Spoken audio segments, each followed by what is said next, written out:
Hello, my dear little champs.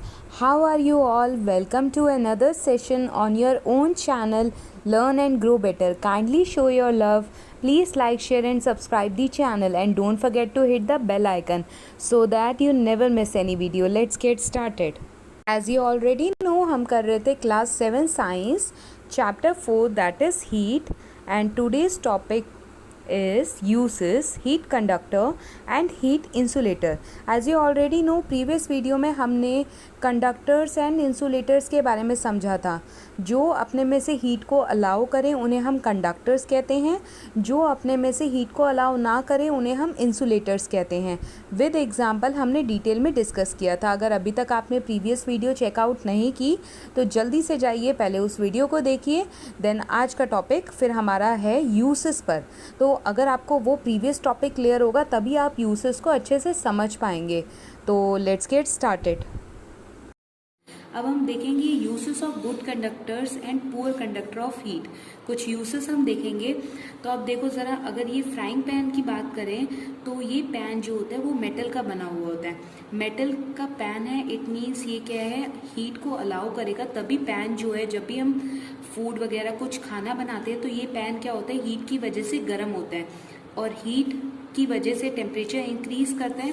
तो easily जो है इस पर्टिकुलर मेटल के पैन को अगर नीचे से हीट हम प्रोड्यूस करवाते हैं तो हीट प्रोड्यूस होने की वजह से ये मेटल पैन क्या होता है, गर्म होता है, जिसकी वजह से हमारा फूड इजीली प्रिपेयर हो जाता है.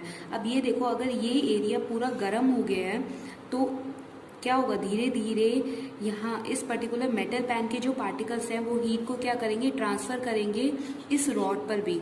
अगर इस रॉड को हम पकड़ कर कुछ भी फूड को मूवमेंट कर रहे हैं, मतलब खाना हिला रहे हैं, क्योंकि खाना हिलाते वक्त हमें उसे प्रॉपर स्टेयर करना होता है, तो पार्टिकल्स अगर हीट ट्रांसफ़र करेंगे तो इस एंड तक भी क्या पहुंच जाएगी, हीट पहुंच जाएगी.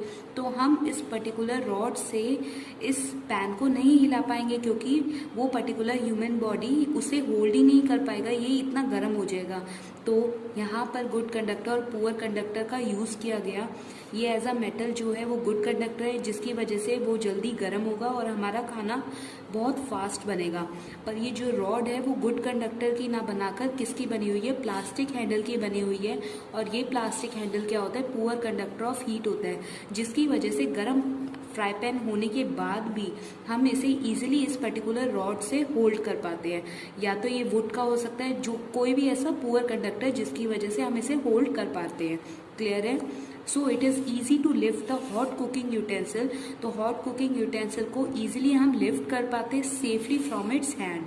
तो सेफली हम उसे क्या कर पाएंगे, लिफ्ट कर पाएंगे due to this bad conductor of heat, it means insulator की वजह से. नेक्स्ट यूज है good conductor and poor conductor का.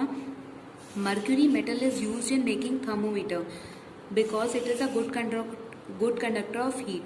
तो मर्क्यूरी मेटल, आपने मर्क्यूरी जो है वो मेटल है जो हमने देखा था थर्मोमीटर में एज अ लिक्विड फॉर्म में प्रेजेंट होती है. तो थर्मोमीटर में जैसे ही हीट को मेजर करने के लिए हम एज अ थर्मोमीटर यूज़ करते हैं, तो इट मीन्स मर्क्यूरी जो है वो गुड कंडक्टर ऑफ हीट है, तभी हम mercury as a liquid thermometer में यूज़ करते हैं. नेक्स्ट यूज है गुड कंडक्टर और पुअर कंडक्टर का. Woolen cloth keep us warm during cold winter days. जो वुलन क्लोथ्स होते हैं वो क्या करते हैं, हमें वार्म रखते हैं विंटर डेज में. पर ऐसा क्यों होता है, अब हम उसके पीछे साइंटिफिक लॉजिक देखेंगे. तो वूल जो है वो पुअर कंडक्टर ऑफ हीट है, due to which woolen cloth stop the flow of heat from our warm body to the cold surrounding. क्या होता है, ये अगर मान लेते हैं ये एज अ ह्यूमन बॉडी है और इसके ऊपर एज अ वुलन की लेयर हो गई है, तो क्या होगा, हीट जो है फूड से, बॉडी जो है वो फूड से हीट प्रोड्यूस करती है. तो हमारी बॉडी वार्म रहे तो वुलन क्लोथ्स हेल्प करेंगी, क्योंकि हीट जो है वो वुलन क्लोथ्स के उस साइड सराउंडिंग्स में जा ही नहीं पाएगी, क्योंकि वुलन क्लोथ्स जो हैं वो as a poor conductor of heat है. तो wool is a poor conductor of heat due to which woolen clothes stop the flow of heat. Woolen clothes जो है हीट को ट्रांसफर ही नहीं होने देंगे, हमारी वार्म बॉडी से सराउंडिंग में ट्रांसफर होने ही नहीं देंगे. इस वजह से वुलन क्लोथ्स पहनकर हमें एज अ वार्मनेस फील होती है, एज अ वार्मथ रहते हैं हम.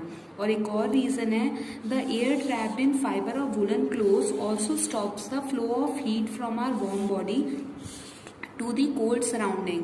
तो वुलन के क्लोथ्स में एयर क्या हो जाती है, ट्रैप हो जाती है। और एयर भी क्या है, पुअर कंडक्टर ऑफ हीट है, बैड कंडक्टर ऑफ हीट है।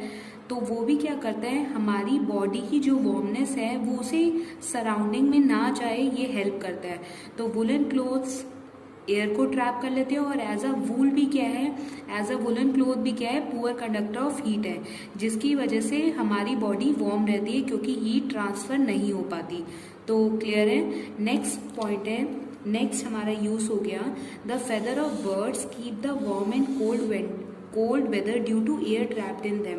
तो ये ऑलरेडी आपको पता है, जो बर्ड्स होते हैं, जो एनिमल्स होते हैं, जो विंटर क्लाइमेट में रहते हैं, एज अ बहुत ठंडे क्लाइमेट में, तो उनको उनकी बॉडी के फर, उनकी बॉडी के ऊपर जो हेयर होते हैं वो हेल्प करते हैं, क्योंकि उनकी बॉडी में क्या हो जाता है, वो एयर ट्रैप कर लेते हैं अपनी बॉडी में।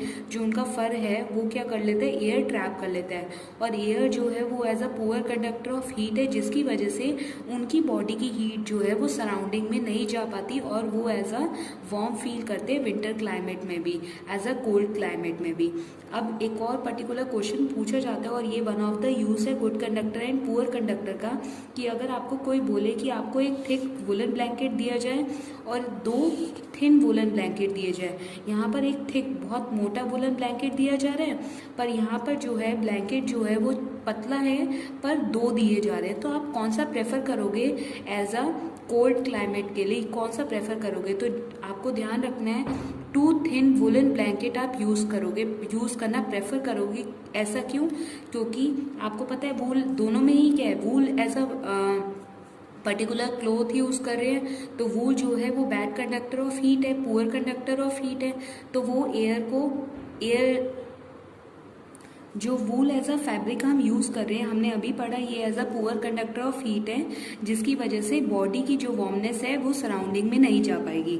और दोनों ही पर्टिकुलर ब्लैंकेट जो हैं वो एयर को ट्रैप कर लेते हैं, जिसकी वजह से हम एज अ वार्म फील करते हैं।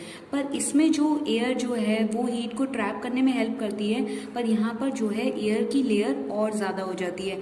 ये देखो यहाँ पर ये रहा एक थिन ब्लैंकेट, इस थिन ब्लैंकेट के अंदर ऐसा बहुत सारे होल्स है जो एयर को ट्रैप करा हुआ है। अब ये भी एक और थिन ब्लैंकेट है जिसने एयर को ट्रैप कर लिया, और इन दोनों लेयर्स के बीच में क्या होता है, बहुत सारे एयर के पार्टिकल्स ट्रैप हो जाते हैं, जिसकी वजह से air trap between the 2 different layers and keep us more warm.